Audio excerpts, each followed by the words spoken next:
Let me take you to a place called Adatnolta, an island on the east coast of Mexico where illegal mining happens, where rare earth minerals are dug up, and these very minerals are processed to go into our phones, laptops, and electronic devices. Autunif is harvested to make our phones load milliseconds faster. There's a Wikipedia online, videos on YouTube, and images. We're now able to connect these places at the touches of our fingertips. These are the people, these are the places, and these are what is sold to us. Have you ever considered where our phones are made? How much of the world we hold in our pockets? Or how we are able to view these landscapes on the devices that are causing these places? Now, Adatnolta is entirely fictional. From its images, the narratives, the videos, they're all designed through a more modern-day understanding of place. A place on the internet and the flickering of screens. Throughout history, we've always created fictional cities, from Atlantis to El Dorado to Sandy Island. One belief about Atlantis was that Plato, being a master storyteller, used to tell the politicians of Greece that the people at Atlantis got so greedy and corrupt that they sent them to the bottom of the ocean. Plato using Atlantis as a cautionary tale. Adatnolta is a phantom island, dispersed across the internet in response to conflict technologies, the very technologies we use to watch this talk. We as architects are now able to create a place without it being physically manifested. How do we navigate information today? How many times have you blindly trusted Google Maps and gone to your destination? How does it all really work? These were the questions I really just wanted to understand. So, as excited as I was, I started uploading all my photos onto Panoramio in Google. At the start, I used to, tag all the photos that I used to go to. But then I thought, well, what if I started tagging mismatched locations? So I started tagging my London photos in Mexico. That got accepted. And then let's push it a bit further. I started photoshopping them and then eventually rendering from complete scratch. They became so real that even Google's algorithms couldn't tell them apart. And in 2013, when Google MapMaper came up, I wrote to Google, I said, this island that doesn't have a name is called Adatnolta. I waited for a week and had a reply. Congratulations! We have made changes based on suggestions. Happy mapping. Well, then I thought it was logical only to make a website. Create a Wikipedia article. Have people add to that Wikipedia article, edit it.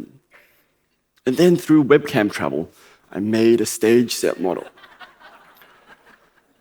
that was live streamed onto Google Earth. It referenced the illegal mines of the Congo, the Amazon, and all the informal housings that was happening in Mexico. This was all done in a little room in London, live streamed onto Google Earth. We set off multiple fire alarms, and this project got so far that a National Geographic photographer contacted me and asked, Mond, tell me, is this place safe to travel?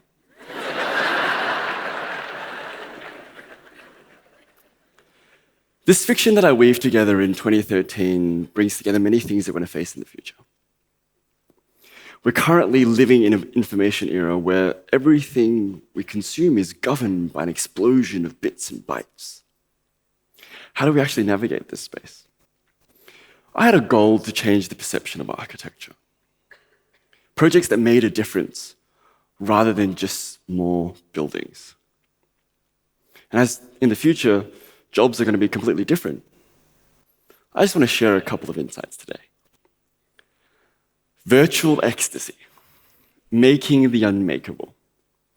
Think about all the projects that architects have designed in the last 200 years. All the amazing, spectacular, endless spaces. But guess what? None of these are actually built. We as architects, by nature, construct fictions, mere representations of worlds that could be. On average, only 0.5% of architecture is actually built. We do the endless amounts of competitions, use our blood, sweat, do endless all-nighters. And for what? For that 0.5%? Well, we're creating a platform where you can actually experience all these things. And through technology, one can. Take Piranesi, for example, an architect in the 18th century. It's done around 1804 to 1807. And people thought this to be impossible, practically unfeasible. The column recedes from the foreground into the background. So what did we do? We painted this in virtual reality. Brush by brush, stroke by stroke, we started decoding Piranesi's illusions. We spent about 250 hours in virtual reality? Yeah. And through this, people are now able to experience it. We created into a space where you could go through the shadowy lines of Piranesi or get lost in an endless haze. Now, virtual reality is nothing new. It's been around since the 1960s, from the Sensorama to Nintendo giving it a go in the 1990s. But it wasn't until recently that graphics got good enough for us to actually play tricks on the mind. Now, a lot of people ask me about, Mond, what is virtual reality? Can you please tell me what virtual reality is so I can use it? I always reply by saying, remember when you were a kid and your parents told you not to put your eyes too close to the screen?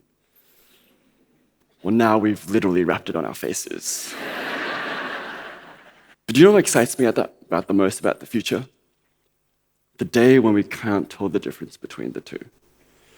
When the physical world and the virtual world will start blurring into each other. Architecture will become an expression of ourselves. We can pick and choose objects, textures, volumes. Our current conventional idea of place is already being consumed by digital landscapes.